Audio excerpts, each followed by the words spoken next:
Hello students, तो एक बार फिर से आपका स्वागत है मेरे यूट्यूब चैनल संस्कृत वाला पे। और आज मैं आपके लिए बहुत बहुत बहुत इंपॉर्टेंट टॉपिक लेकर आया हूं, पत्र लेखन, जो कि पूरे के पूरे 5 नंबर आपके निर्धारित करेंगे।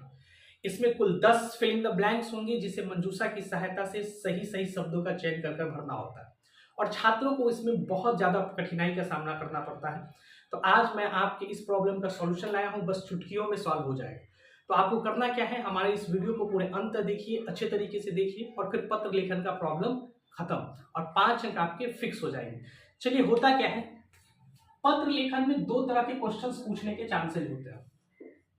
एक तो होता है, जैसे हम लोग इंग्लिश में पढ़ते हैं, इनफॉर्मल और फॉर्मल। वही रूप अगर हम संस्कृत में यहाँ पे चले आए तो एक होता है हमारे पास औपचारिक,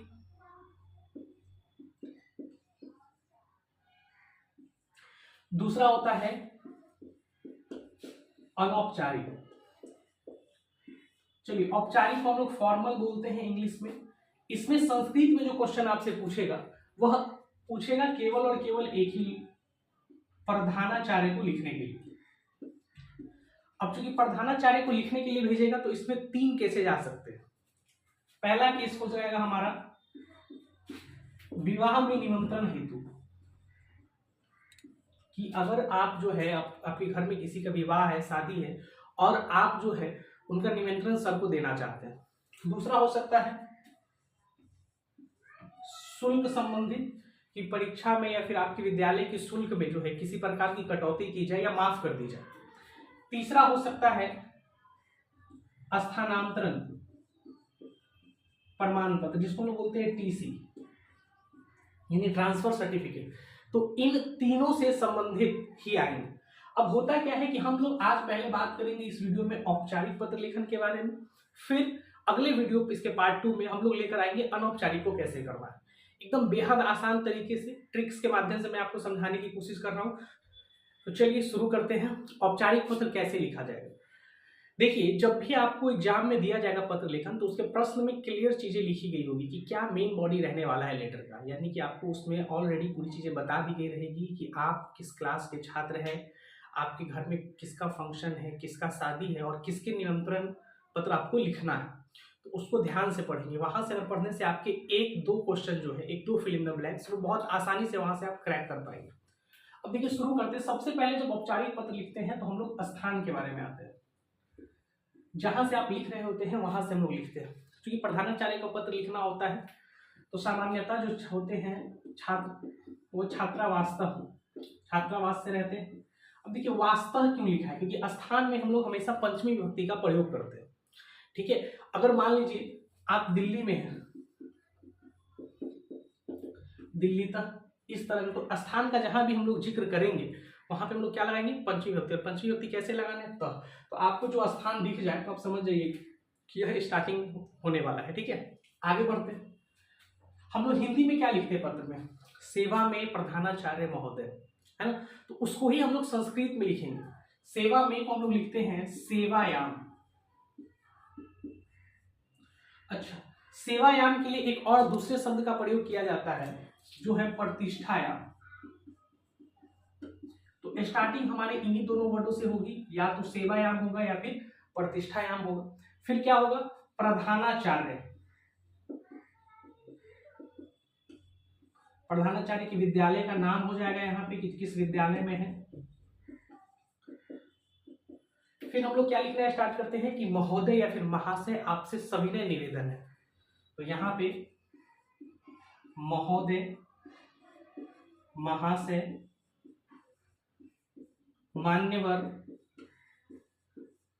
उसके बाद फिर लिखना स्टार्ट करते हैं सविनय निवेदनम। देखिए, यहां तक समझिएगा। सबसे पहले स्थान, फिर क्या, सेवायाम या प्रतिष्ठायाम, ये दोनों में से एक ही चीज का प्रयोग करना है। ठीक है, तो आपको मंजूषा में जो दिया होगा आप उसी को सेलेक्ट करेंगे। तो सेवायाम, प्रतिष्ठायाम के बाद प्रधानाचार्य, विद्यालय का नाम, और फिर हम लोग लिखते हैं महोदय, महाशय या मान्यवर। फिर क्या करते हैं, सविनय निवेदन। अब सविनय निवेदन के बाद क्या होता है, हमें अपना जो पत्र लिख रहे हैं, जिस उद्देश्य से लिख रहे हैं, उस उद्देश्य को यहाँ पे लिखना है। जैसे कि मान लीजिए विवाह के लिए लिखना है तो बीच के जो लाइनें होंगी वही हमारा मेन उद्देश्य की पूर्ति करेगा। समझ रहे हैं, बीच की जो लाइनें हैं वो हमारे मेन उद्देश्य की पूर्ति करेगा कि किस चीज के बारे में लिखना है। उसके बाद नीचे जो लिखेंगे तो हम दो शब्दों का प्रयोग करते हैं, एक है अनुगृहंतु और प्रार्थेय। ठीक है, इसको ध्यान से देखिएगा। यानी कि हम बोलते हैं ना कि प्रधानाचार्य को कि आप जो हमें दोनों की छुट्टी देने की कृपा करें, इसके लिए मैं आपका बहुत अनुग्रहित रहूंगा या फिर मैं आपका बहुत आभारी रहूंगा। तो वहां पे हम लोग अनुगृहंती शब्द का प्रयोग करते हैं और यही मेरी प्रार्थना है ना, मैं आपका आभारी रहूंगा, मेरी प्रार्थना को एक्सेप्ट कर ले, मेरे पत्र को एक्सेप्ट कर ले। तो ये दो शब्द को बहुत ध्यान में रखिएगा कि अनुगृहंतु और प्रार्थ्य। फिर यहां से क्या होता है कि आपका लेटर समाप्त होता है और उसके बाद आप लिखते हैं भवतः शिष्य, भवती शिष्य और आपका अपना नाम होता है। तो यही है औपचारिक पत्र। अब देखिए ये चीजें तो हम समझा दिए, लेकिन अब मुद्दा ये आता है कि सर यहां से एक दो बन सकता है, नीचे से एक दो बन सकता है, लेकिन मेन जो उद्देश्य है, मेन जो मेरा मेन बॉडी है लेटर का, उसको कैसे बनाएंगे? बहुत आसान तरीका, ध्यान दीजिए इसको। कर्ता, कर्म, क्रिया, इसी से संबंधित तो बनाना है।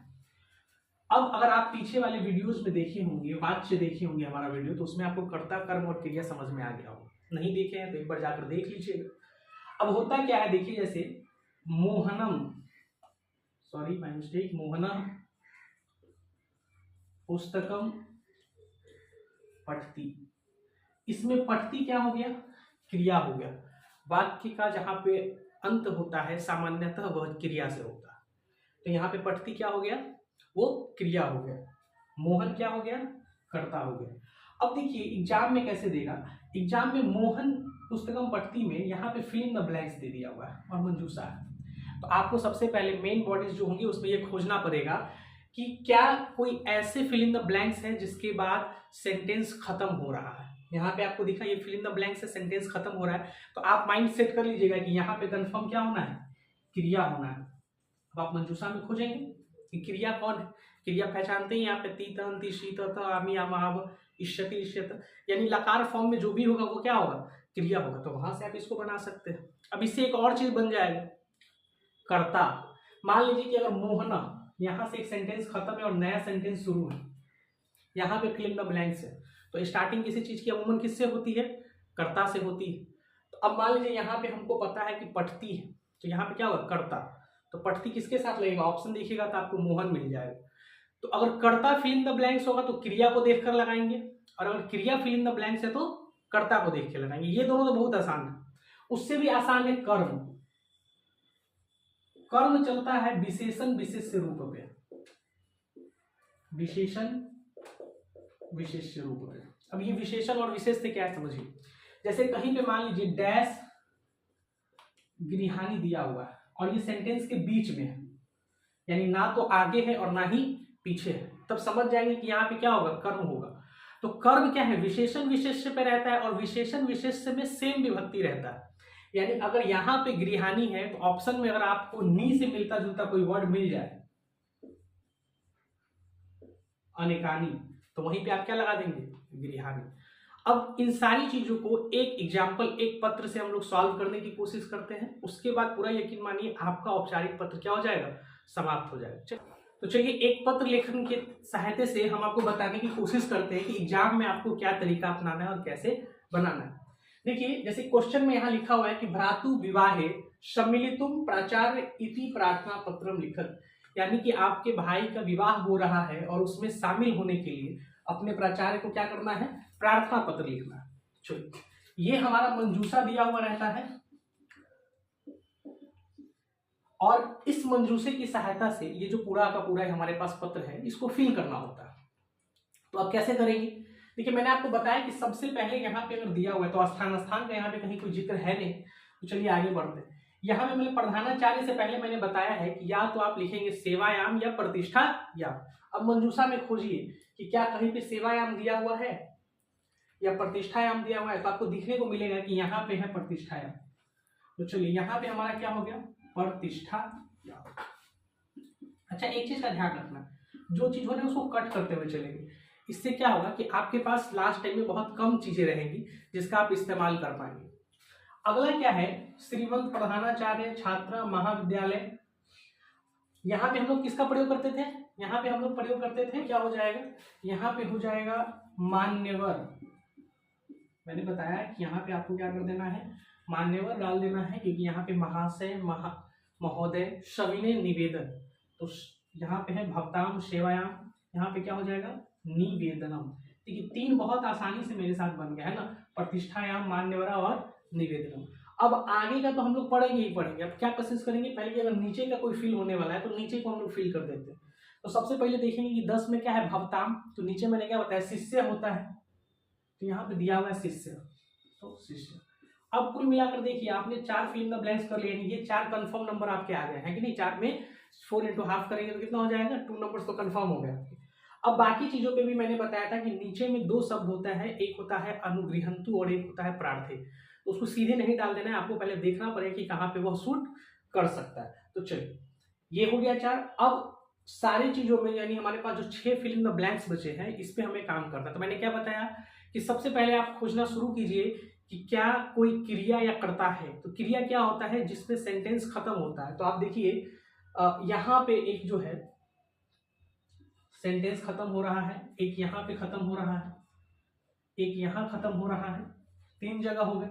अब इन 3 जगहों पे हम लोग कोशिश करें कि क्या क्या फिल हो सकता है। चलिए अब इसमें क्रिया कौन है, एक तो क्रिया है गमिष्यति, सीधा पता चल रहा है क्या है, गमिष्यति। तो सोचिए 2 नवंबर तिथौ गमिष्यति हो जाएगा, या यहाँ पे होगा वर यात्रा। वर यात्रा का मतलब होता है बारात, तो बारात मेरठ नगर में यहाँ गमिष्यति होगा या फिर अवकाश गमिष्यति होगा। तो गमिष्यति का मतलब तो आपको पता ही है कि जाना होता है। तो हम लोग बहुत बार जब हमारे यहाँ शादी का कार्ड आता है किसी का, तो हमें बहुत अच्छे से लिखा होता है कि बाराती जो है इतने समय में यहाँ से यहाँ प्रस्थान करेगी या जाएगी। तो क्या हो जाएगा कि वर यात्रा के साथ गमिष्यति। चलिए गमिष्यति हो गया। अब देखिए कहता है मम भ्रातु विवाह 2 नवंबर तिथौ, यानी मेरे भाई का विवाह 2 नवंबर को क्या हो गया है। चलिए पहले गमिष्य, तो क्या क्या ऑप्शन है अपने पास, प्रार्थ्यते, निश्चित, प्रदाय, सम्मिलितुम और अनिगृहीतुम। ये 2 चीज तो बाद में आएगा, ये कंफर्म है। अब मेन मेरे पास 3 बचा, प्रार्थ्यते, निश्चित और सम्मिलितुम। तो बताइए 2 नवंबर की तिथि को क्या होगा, निश्चित होगा, सम्मिलित होगा, क्या हो जाएगा, तो निश्चित। तो यहाँ पे हो गया क्या, निश्चित। अब और आइए कहता है कि विवाह समारोहे, देखिए पहले ही वाले लाइन में पता चल रहा है कि विवाहे सम्मिलितुम, यानी विवाह में सम्मिलित होने जाना है। तो आप यहाँ पे करेंगे विवाह समारोहे सम्मिलितुम, यानी सम्मिलित होने के लिए 2 दिनस्य अवकाशम, 2 दिनों की छुट्टी क्या चाहिए। देखिए 2 दिनों की छुट्टी मिलेगा तो आप उसके अनुगृहित हो जाएंगे। तो यहाँ पे क्या हो जाएगा, अनुगृहंतु। और अब जो यहाँ पे बचा लास्ट में 8 और 9, तो कहता है अतः अवकाश डैश माम, तो मेरी प्रार्थना है, तो यहाँ पे हो जाएगा प्रार्थीय, और जो बच गया वहां पे क्या कर देंगे, 8 में कर देंगे।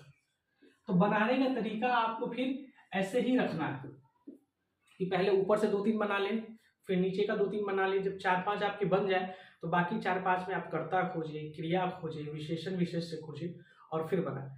ऐसे ही सारी वीडियोज आप देखते रहें, आपकी तैयारी पूरी कंप्लीट हो जाएगी। जल्द ही एक और नए वीडियो में अनौपचारिक पत्र लिखन के साथ आपके सामने मौजूद होऊंगा। तब तक हमारे साथ बने रहिए। Thank you.